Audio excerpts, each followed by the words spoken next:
Jesus, right now we ask you, Lord, to heal his left shoulder.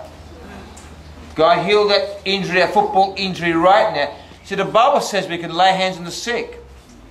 And we understand that the Holy Spirit's in us. Christ lives in us. By faith, we can release that anointing. More.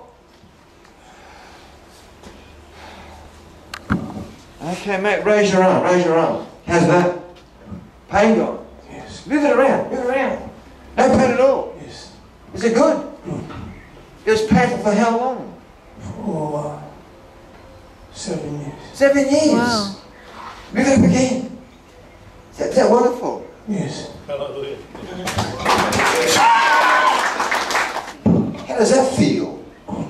What are you feeling when I pray for you? What does it feel like? I feel like that heavy loneliness gone off me. Heavy load lifted off you? Yes. See, God's also been releasing his mind. Isn't Jesus wonderful? God bless you, mate. Go and have fun playing footy again.